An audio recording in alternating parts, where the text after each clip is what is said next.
Heard a bloke saying he saw ghosts on the far side of the wall. I saw it with my own eyes. The whole of Oriflamme under a flood. Then we're next.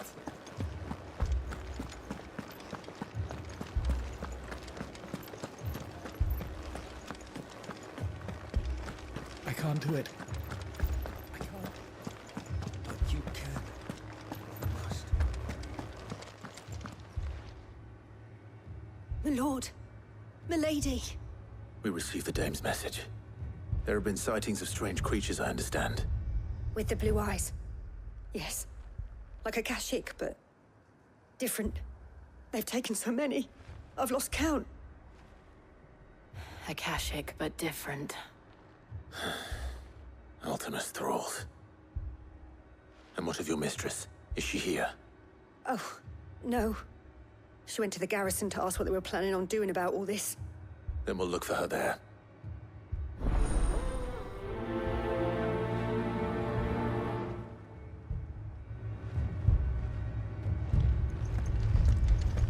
More arrived from the capital this morning.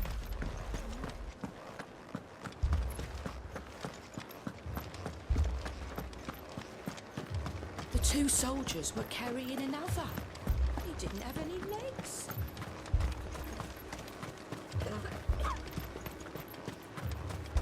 Madame, please! Half the garrison's been slaughtered by those things. We lost the captain this very morning. We've tried requesting reinforcements, but there's been no word from the capital or the Dominion in days! What more would you have us do? I would have you do your duty. Those at the Vale look to me for protection. And protect them I shall. Because they are my charges, and that is my duty. In case you have forgotten, the people of this town are your charges. But more than that, they are your people. Your sisters, your brothers, your lovers. So you have a choice.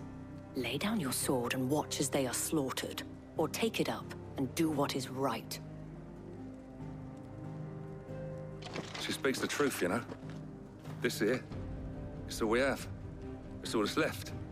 What we have left is our lives! Do you really want us to lose them as well? Not if we don't have to. Look, there's a cask under the captain's bunk. Let's talk about this over a drink, eh? I'm listening. I'll have a word with him.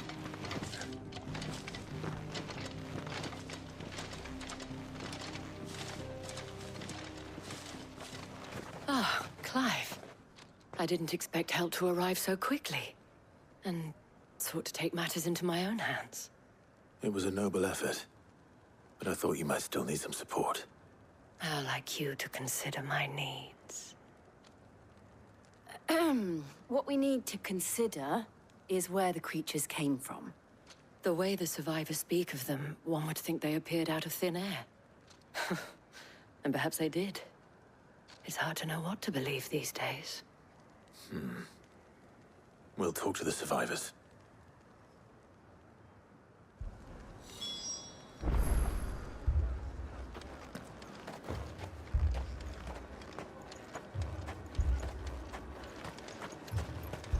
That thing, it took off the captain's head. Before we could even draw his... Did you see the creatures that attacked you? Creatures? Yeah, they came out of nowhere. They went for Joseph first, then me, and then they were just gone. Do you remember where you were? On the road from Oriflamme. We just passed Moor when... Where's my Joseph? It's all right. Just rest now.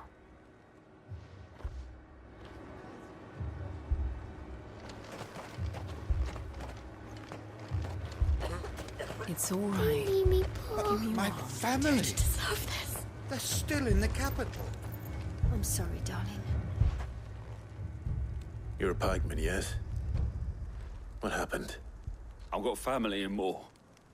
I heard the flood was spreading, so I went to see if they were all right. And a pack of them glowing things found me in the meadow. I ran for my life. I never did get to the village. Leave that to us. At least we have an idea of where the thralls might be now. We should head for more.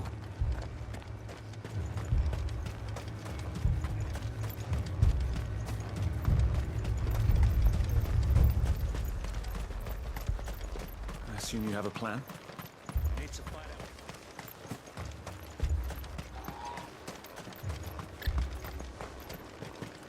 It was all they could do to escape. They just left the bodies there in the flood.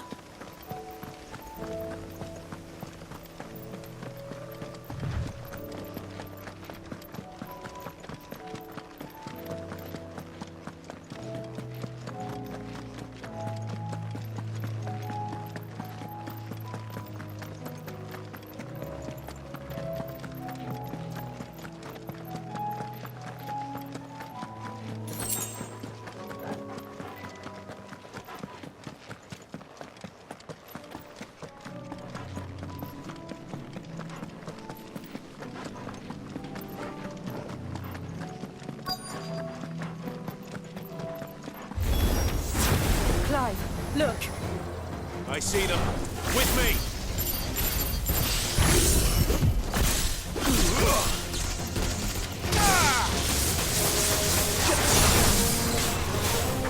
Over here!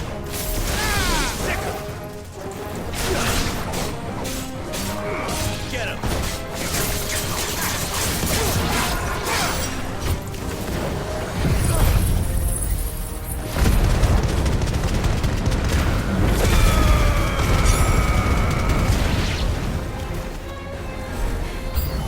Should I prime?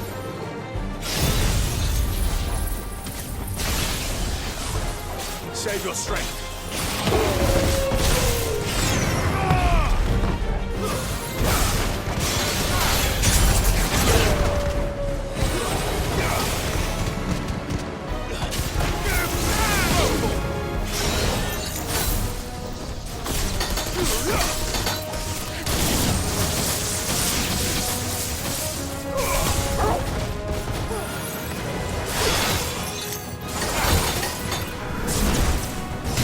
Over here!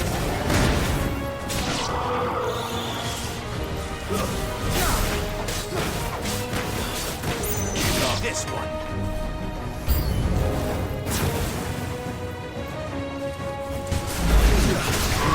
Too slow.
Do you think there are more?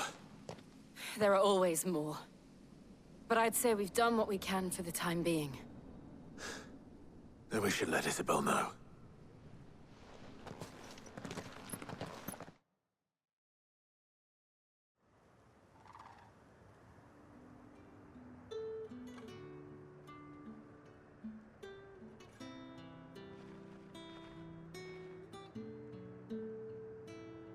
You have the town's thanks. Don't thank us yet. There will be more. Many more. And you'll need to be ready for them. Oh, we shall. Isn't that right, Captain? Yes, milady. The garrison will be ready. Philippe here has convinced most of the men to remain at their posts. For now, at least. Hearing that the Dane would look kindly on any man who committed himself to the task certainly didn't hurt. It's not the most selfless of motives, I'll admit. But whatever it takes, eh? Now me, I never needed convincing. I became a soldier to protect the people I love. And the people I love include the ones standing before me. Handsome and chivalrous. Now, if you don't mind, I have sentries to post. Milady.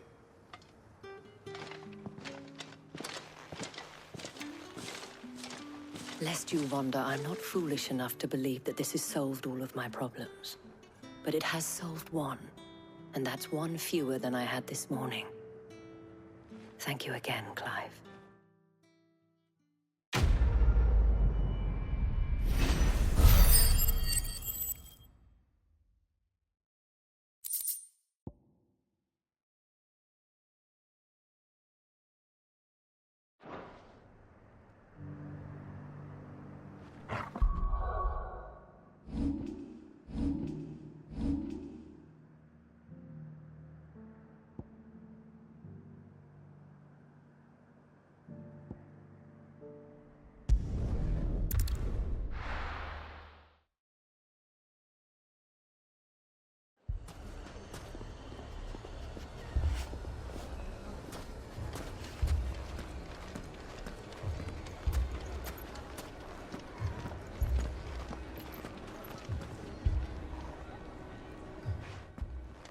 Sid!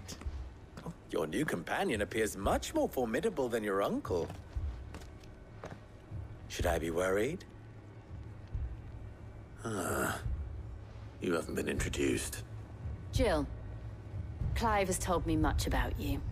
All lies, I'm sure. Your Stolas said that Dalimil has a bandit problem. Indeed. Although, you're a little late. They left with our food and guild days ago. Any idea where they went? The desert's a big place. Your guess is as good as mine. But the fact is, I have more immediate concerns. What did you say to me? What did you say? As if by magic. Let's just say we've yet to reach a consensus about how to solve Dalimil's little problem. And at this rate, it won't be the actions of the bandits which prove to be our undoing. It will be our own. I've tried reasoning with the dissenting parties, but even the Desert Hare has limits. Perhaps we could talk to them. What makes you think they'll listen to us? What makes you think they won't? She makes a fair point, Sid. And you won't have wasted much of your precious time if you fail. They're just across the courtyard.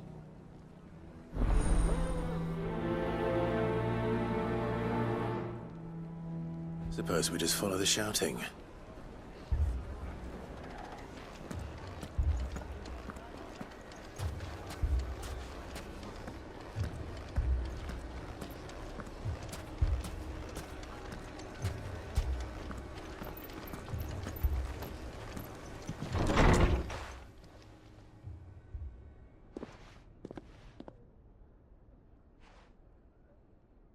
You wouldn't talk like that if it had been your men whose throats were slit.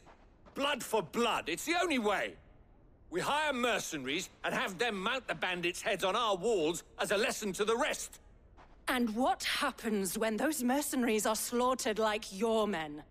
Are you going to hire more?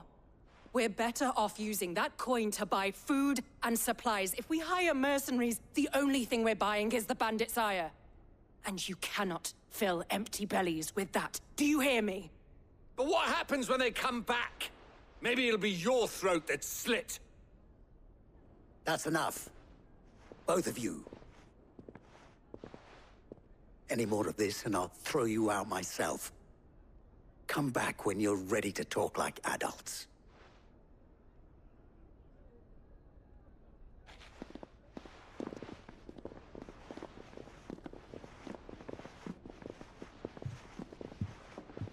Victor. What's he doing here?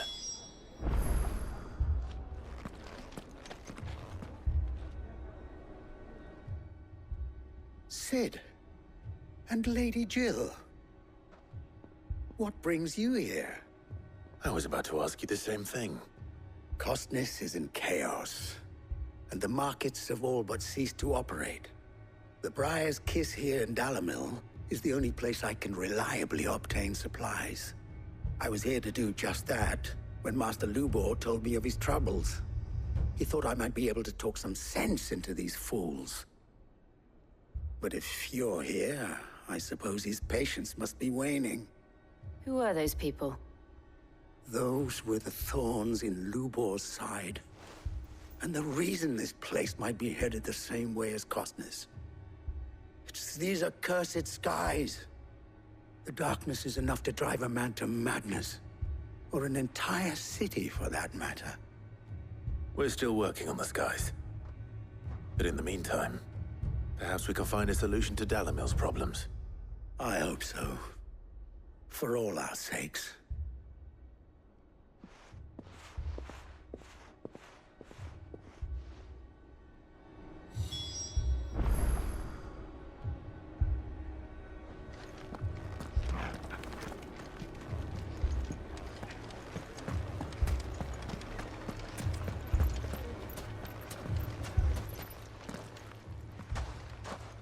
So, you see my predicament? What I saw was a room full of people who were angry and afraid. And with good reason by the sound of it. But if left to smolder, that anger and fear could set the entire town alight. My thoughts exactly. What to do? Both sides wish to protect their homes and livelihoods, if only they could agree on how. But as long as they are divided, we are vulnerable. And if there's one thing bandits like, it's an easy target. What would Sid the Outlaw suggest? Well, if it were my namesake, he'd let them choose for themselves, and be on hand to pick up the pieces when it all went wrong. That sounds like a recipe for disaster. A recipe for disaster is precisely what it is. But perhaps that realization would be enough to make them question the ingredients. While it's plain neither Conrad nor Natalie will countenance the other's proposal, it may still be possible to make them doubt their own. Before presenting them with a third option. And that would be? To pool our resources and save the city ourselves. Why fight each other? When all that fear and anger can be directed at the bandits. It appears we have a plan of action. Victor, pay Conrad a visit. See if you can't convince him of his folly. I'll speak with Natalie. As you wish. Your faces are not well known in this town. That may prove useful. Don't worry, Victor and I will do most of the talking. You need only play along. Play along? What he means to say is yes.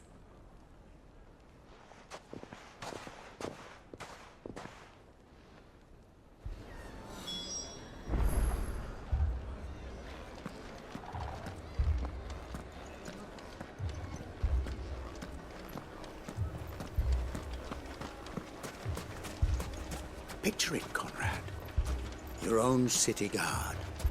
With you as captain.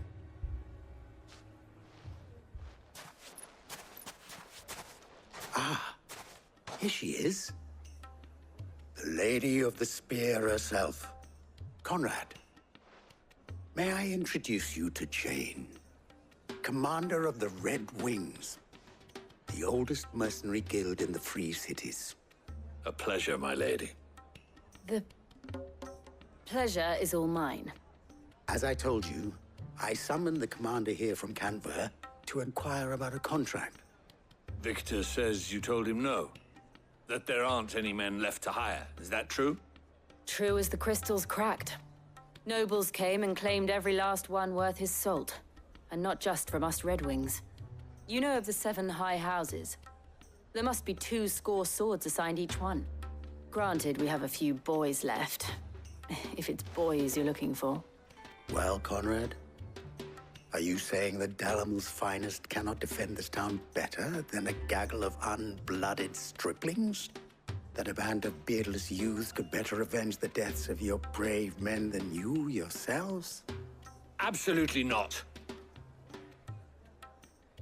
We'll show those bastards who they're dealing with.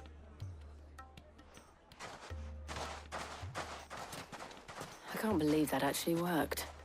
Conrad's not what you called the brightest candle in the crypt. And there's a reason why I had you do the talking and not Sid. Well played, my lady.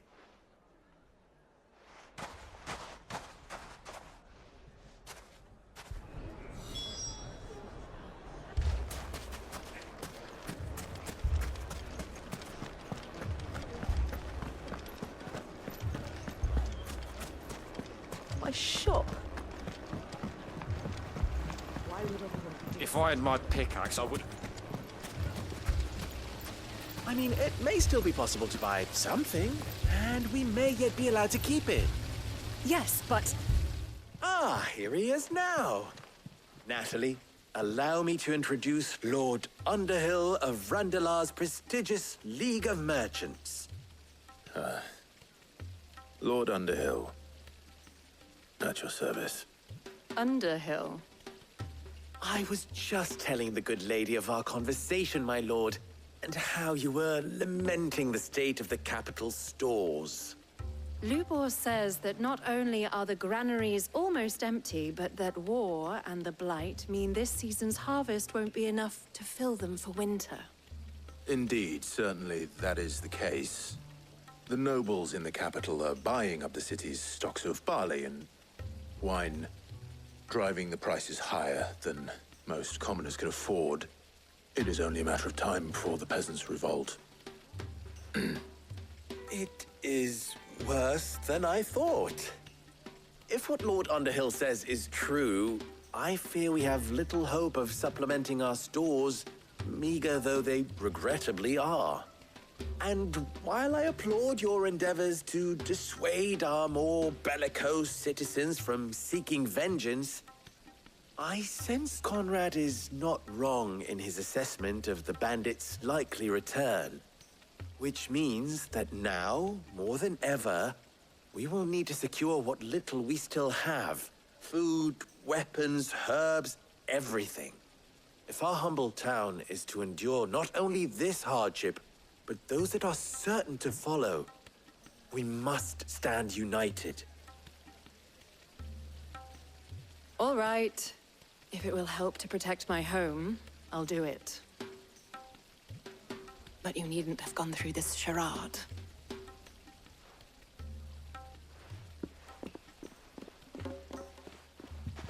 Thank you, Clive. Your performance was nothing if not workmanlike. She saw right through it. I didn't say it was good, merely that it produced the desired effect.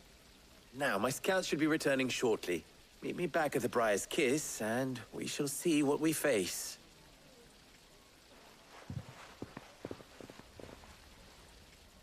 I'm not convinced our roles in this ruse were entirely necessary. I don't know. Here's I have no choice. Conrad seemed quite taken with you. And to defend what little we have. But I would not see. Mummy, I'm scared.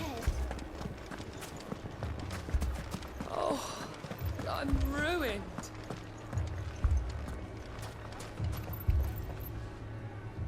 Good news, Sid.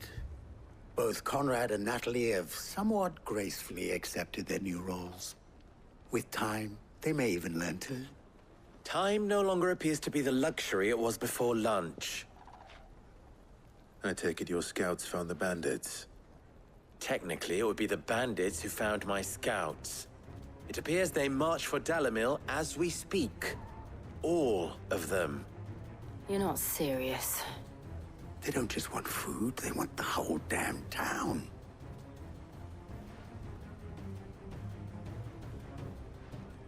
I have a favor to ask. I'm told the bandits march in 2 groups, one from the south and one from the desert, in a move doubtless intended to stretch our already gossamer-thin defenses. Very well. Jill and I will meet those from the desert. But what of the rest? The rest, my friend, the city shall fight. Together. The stakes, I concede, are high. But if this does not unite Dalimil, nothing will. That is a lot of faith to put into those who had their hands around each other's throats but a moment ago. Then it will be for us to see that their hands are kept occupied. And I do mean us. I thought you might say that. We'll hold them off for as long as we can. And we will do the same.